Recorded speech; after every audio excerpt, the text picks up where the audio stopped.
Hey, New Wine, it is October 7th, and we are going to jump into this Bible study called Wisdom Toward the Poor. But as always, thank you to everyone who is doing their best to stay, engaged and participating. And I just appreciate it. Couldn't do this without you.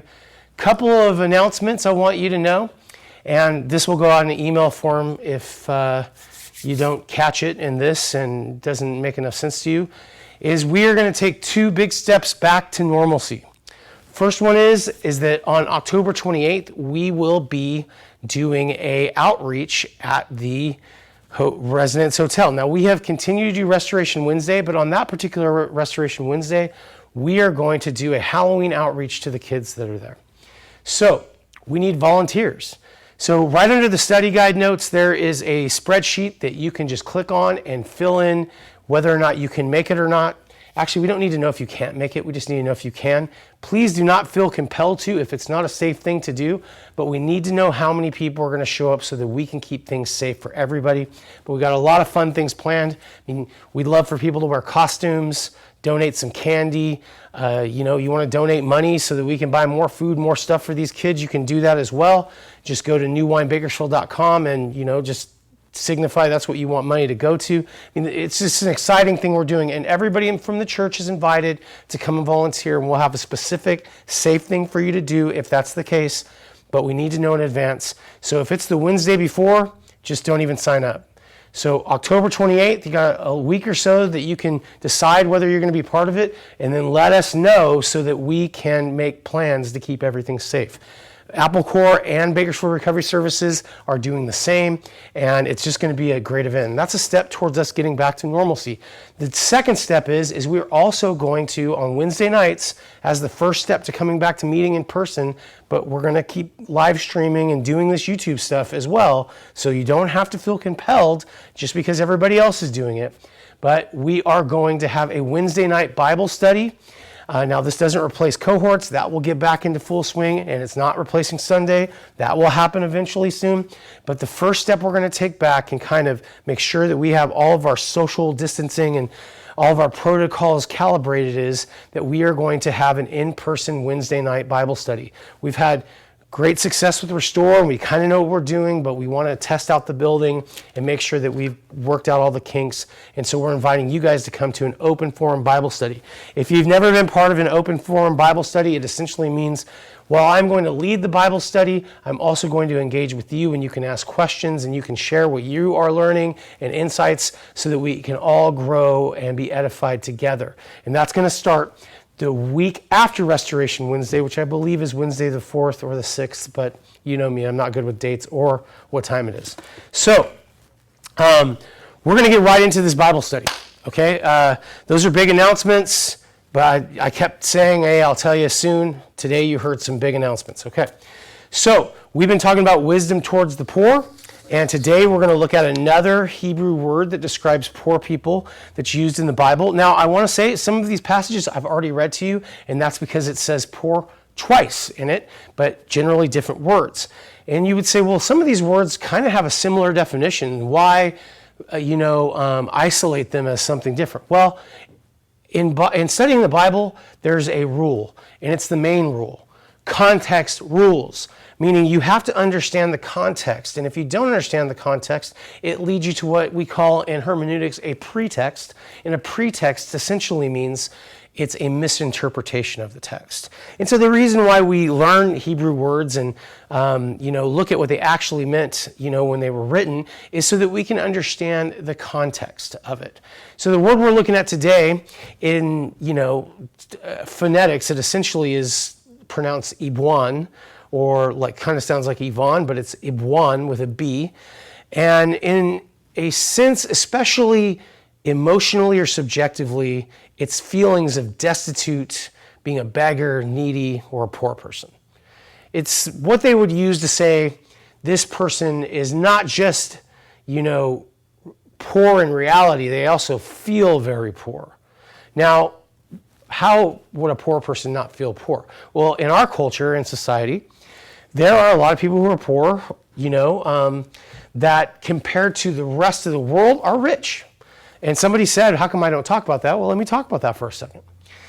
The poor in America are nowhere near as poor as the poor of Africa, Haiti, Somalia, and several other places. Nepal. I went to Nepal with Dr. Greg not too many years ago. I think it was 2015 that we went. And, the poverty is much more impoverished. I mean, it is impoverished poverty. I mean, those folks don't have anything. They don't have a government that looks after them or anything like that. But let me just say this. That isn't lessening our responsibility to the poor of the world. We don't lessen our responsibility based upon comparison of someone else's problems. In fact, a long time ago, someone who had visited a very poor country said that he made this observation. He said the people who are poor in America are poor because they want to be. People are poor in other countries because they have to be. I don't think that I've ever met a poor person who really wants to be poor. Now, you could make all kinds of assumptions about a person's life and say, well, they're not taking advantage of their opportunities. But like I've talked about in this study, we are not meant to judge people based upon, our assumptions about why they are in the state they're in. The Bible really points us towards acting regardless of what our assumptions are or why we think that somebody is poor. Doesn't really matter. What matters, like it says in Deuteronomy, is the poor will always be among us. And you know who else said that? Jesus said that. The poor you will have with you always. And he was, I believe, locating the church and locating the people of God who will always have poor people around them. And our job, based upon our socioeconomic context, is to love and appreciate and serve the poor. But we'll talk more about that in a minute. So the word abwan essentially is really about a subjective state of feeling about a person's reality. They're poor and they feel needy and poor. And we'll get into this in a minute, but some of the reason why these people feel poor is even if they were to kind of just be spiritually alive and say, I'm so glad that I at least ate food today, these are oppressed people who are continually being made to feel poor too. So some of these we already read, and just to tip my hat to some of my King James Version people, the first one actually by accident is left in the King James. Proverbs 14:31. He that oppresseth the poor reproacheth his maker, but he that honoreth him hath mercy on the poor. Proverbs 30:14. There are those whose teeth are swords, whose teeth are knives, to devour the poor from off the earth, the needy from among mortals. Proverbs 31:9. Speak out and judge righteously, defend the rights of the poor and needy. Proverbs 31:20. She opens her hand to the poor and reaches out her hands to the needy. Now, you would ask, and I don't want to go too much into it, like if we already read most of those right there, how is it that it's a different word? Well, like for instance, in 31:20 and 31:9, when we read those, the word needy is what we were looking at, which also means poor. And these are not really synonymous because it's talking about a specific thing that I'll get into here in just a minute. But if you want to go ahead and switch over to the paper, it says Wisdom Toward the Poor, right there, if you are following along in the study guide. All of these verses that I just read to you lend to a certain context that I want to maybe lighten up for you a little bit. It essentially, the context is saying that the Bible and Proverbs especially refuse to pull punches when it comes to truth about society and its ills. The Bible and Proverbs especially refuse to pull punches when it comes to truth in society about its ills. I don't want to go off on this because I want to do this in a timely manner, but I need to make sure you understand something about the Bible. The Bible doesn't pull punches. It is not concerned with your socioeconomic worldview. It's only concerned with one worldview, and that's God's view. So when we're reading it, we are not supposed to take all of our, yeah, but statements, or yeah, I believe that, but what I have to do right now is just, a means to justify that end. The Bible is pretty specific about a lot of stuff, and it doesn't pull punches about society and society's ills, ILLS. So the first fill in the blank. We as Christians are meant to value what God values. So you can look at it as point blank as this.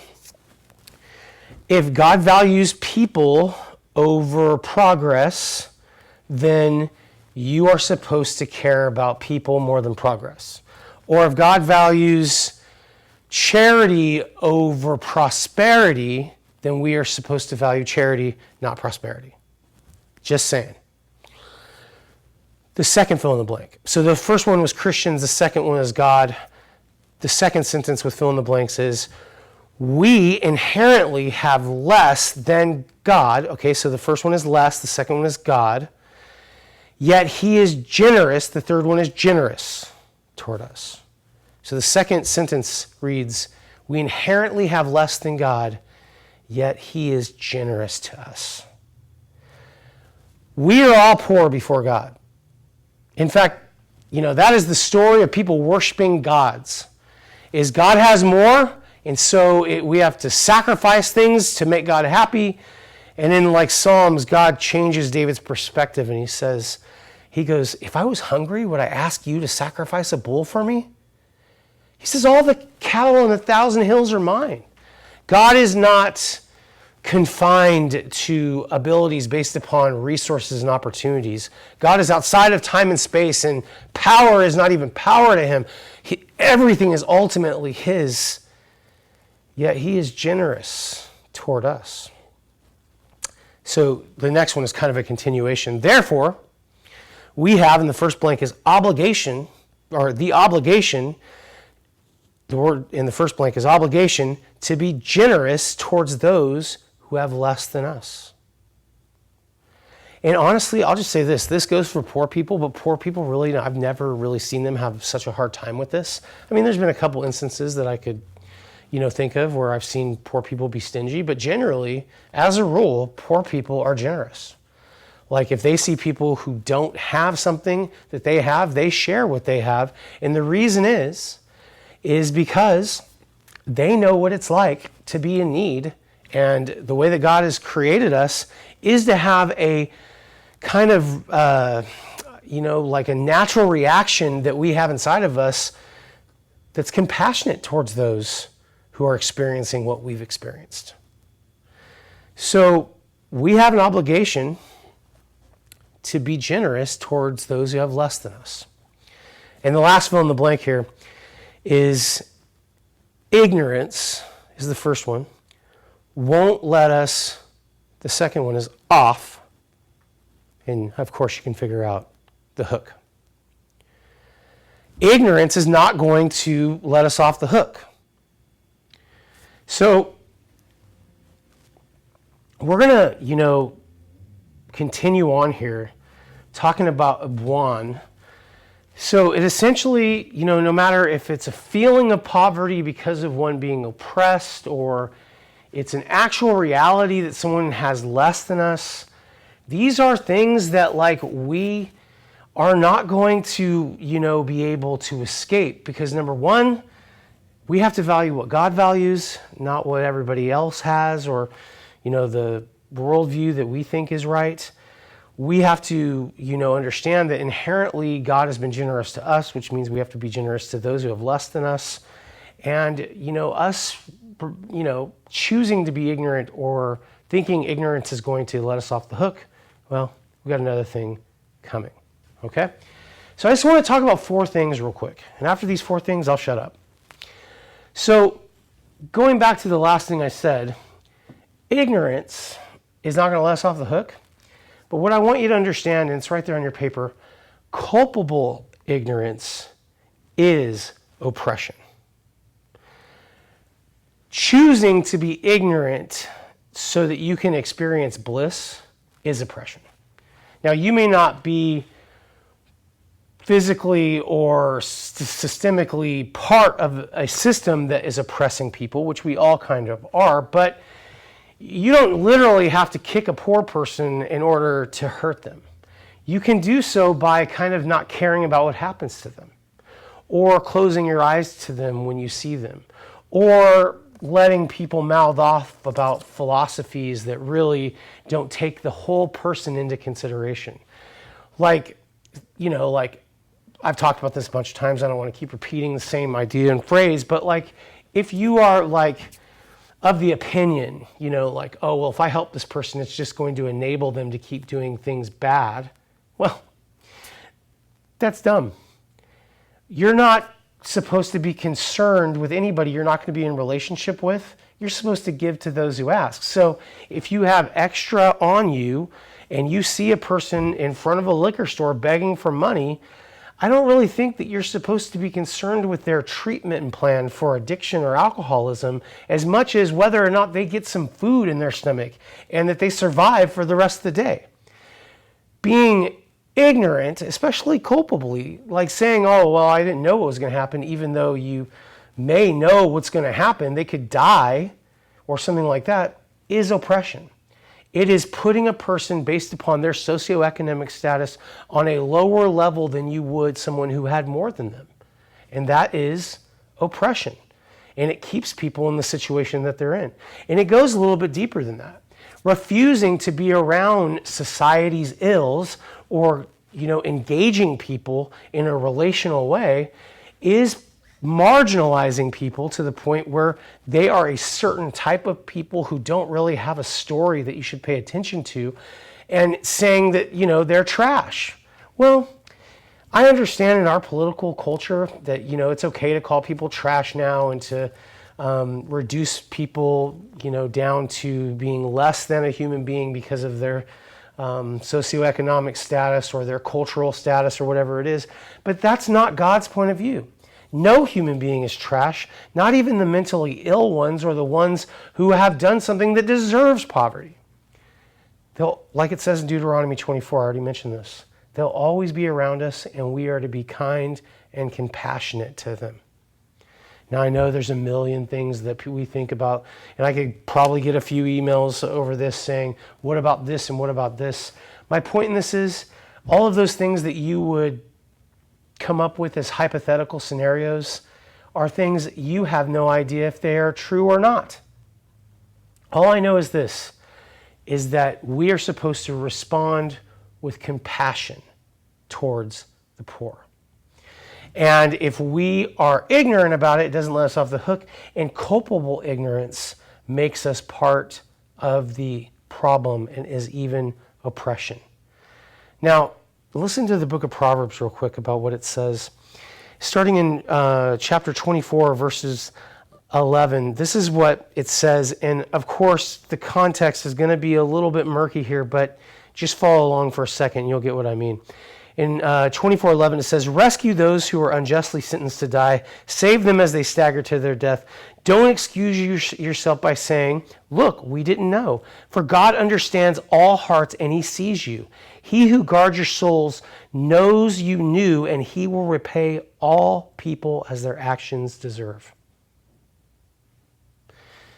Scares me every time I read that. Now, I know that this, in the New Living Translation, is translated, rescue those who are unjustly sentenced to die. In the Hebrew, it actually says those who are stumbling towards the slaughter, which probably means unjustly sentenced to die, but metaphorically can mean a few other things. But let's not get into the metaphor of it at all. Let's just say that the overall guiding principle here is rescue people that need it, and don't excuse yourself by saying, look, we didn't know.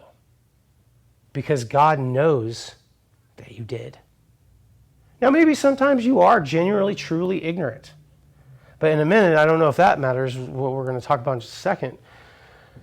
But maybe you didn't know, and it's a surprise. Well, I didn't know that guy was that hard on his luck, and I didn't know what was going to happen. And, you're choosing just like, well, I didn't know. We need to be people who are open to our hearts and not pushed around by feelings of inconvenience. So if we have an open heart, an open heart looks like this.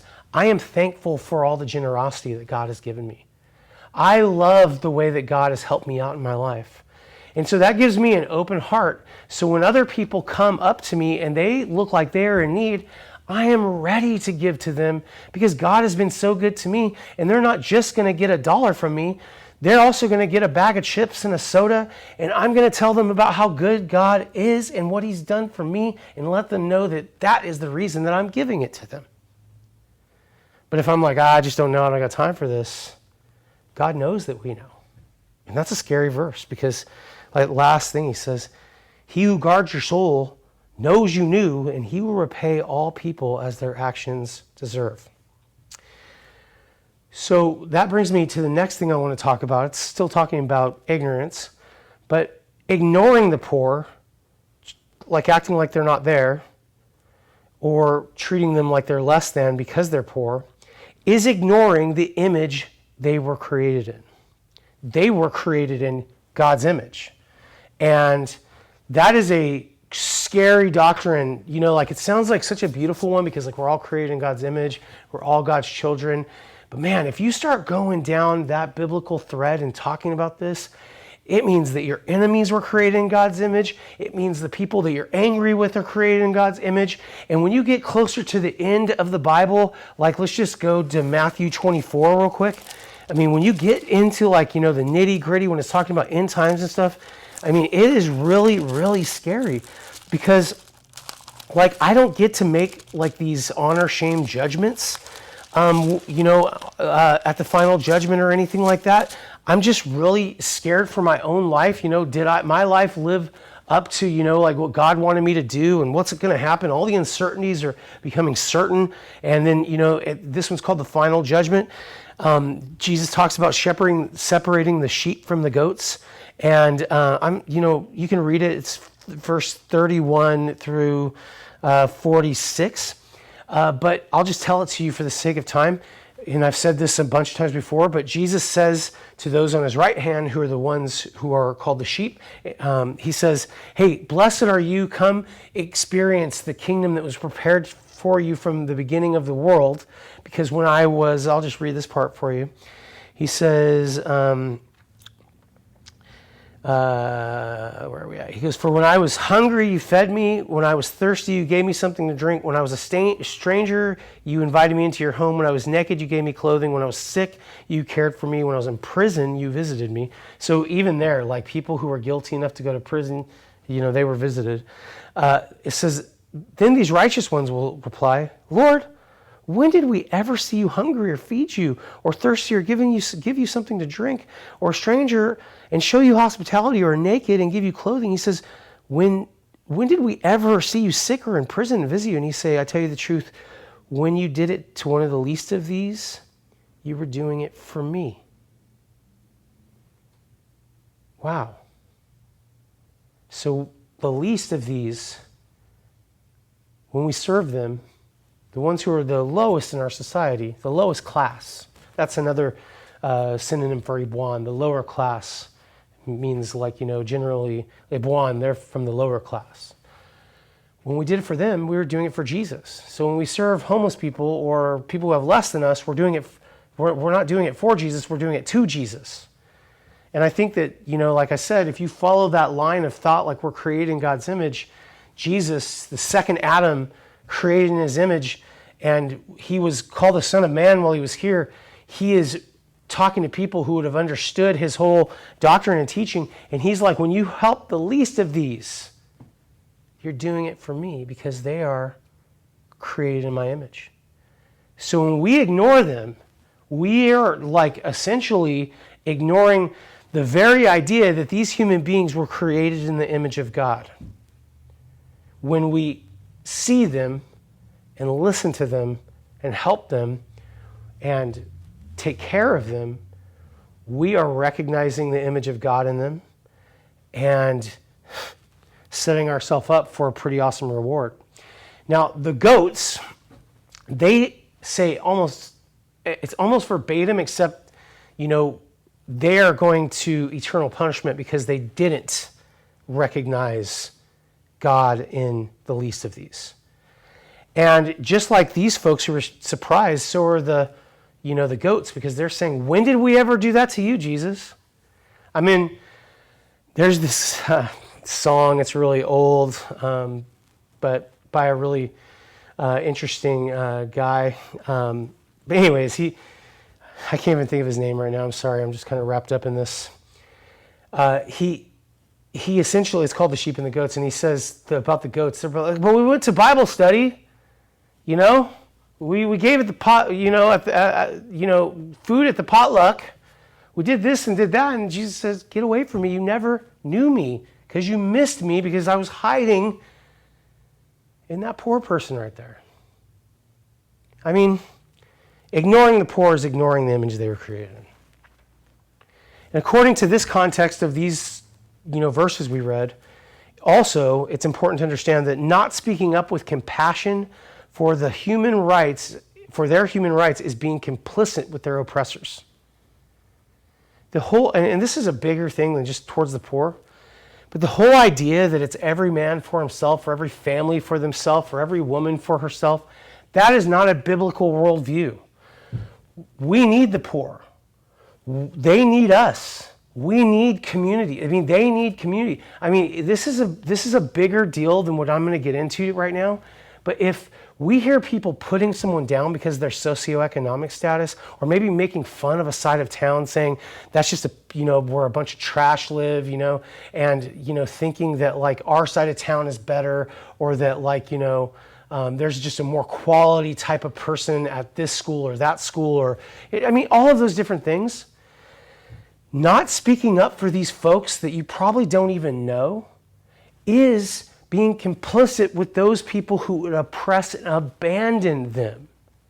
We need to be the type of people who actually speak up for the theology that we actually believe in, that everyone is a sinner, impoverished before God, and we are all in need of God's help, and there is no one better than the other.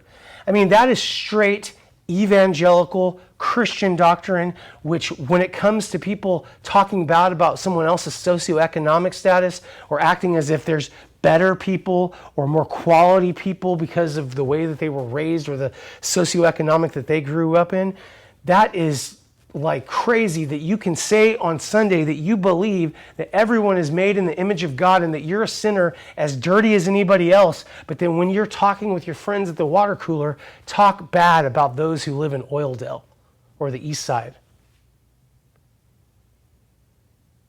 Oildale's crazy, so is the East Side. But we're all made in God's image, and we're all on the same level before Him. I mentioned this before too, but we're getting close to wrapping this whole series up, and I just want to say a few things that you might have forgot. But the pastor I used to work for, he said a beautiful thing once. We were in a young adults Bible study, and he was just talking about glorification, the Christian doctrine that believes when Jesus comes back, we will be changed into like a glorified body that is more like God's. And we won't be in this earthly flesh anymore. There's a lot of different things to believe about it, but he said this. I just love the way he came at it. He said, if I were to see the homeless man on the side of the street begging, glorified, I would be tempted to worship him. So the idea of being a Christian and following Jesus is the idea that we as Christians, those who are on the path to glorification or on the path to redemption, recognizing that we need help in our own lives and how generous God has been to us, is that we are supposed to speak up for those who are poor and in a lower circumstance than we are, not just look out for ourselves. That's all I'm going to say about that. The last thing I want to say is this. According to these things, and we'll just you could look at either Proverbs 30:14 or 31:20 and 31:9 and also 14:31. All of them really, speak to this. Eradicating poverty isn't synonymous with getting rid of poor people. One of the most interesting things about the history of the time in which the Gospels were written, and you can really see this in almost every Gospel, is that Jesus was never considered by the religious leaders of his day to be the Messiah. And there's a bunch of different reasons for that, and I'm not going to go into all of those. But one of the main reasons is that the Pharisees believed in this doctrine. They believed that if they could get rid of all of the poor people, which they believed that if you were poor, that meant that you were cursed. And if you were cursed, that meant that there was sin in your life. And if you could, get rid of all those people, it would usher in what they called the Messianic age. And, the Sadducees were in agreement with them. They didn't look at the Messiah coming as part of the Messianic age, but that they believed in a more societal approach that essentially get rid of the poor people and things will be better and we'll have more military might and be able to overthrow the Roman government. So when Jesus, the Messiah, actually comes, they can't accept it. Because not only is he friends with tax collectors who they believed were cursed, and people who were sick whom they believed were cursed, but he ran around with poor people who they believed were part of the problem. And I just got to say this. Do you believe anything like that? Like our world would be a better place if we could just get rid of all these poor people who are, part of the ills of our society? I mean, I wish that I could find some place in the Bible that would back you up in that. The poor we will have with us always. The poor will always be among you.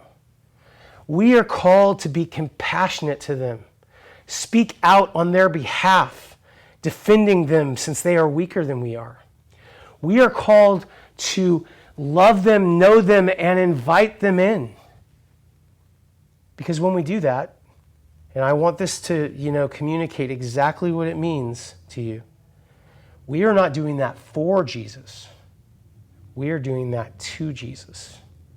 Because they, like us, are created in the image of Jesus.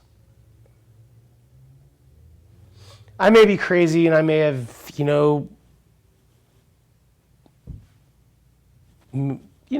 looked, maybe I when I looked at these Proverbs and all that stuff, maybe they just reinforced beliefs I already had.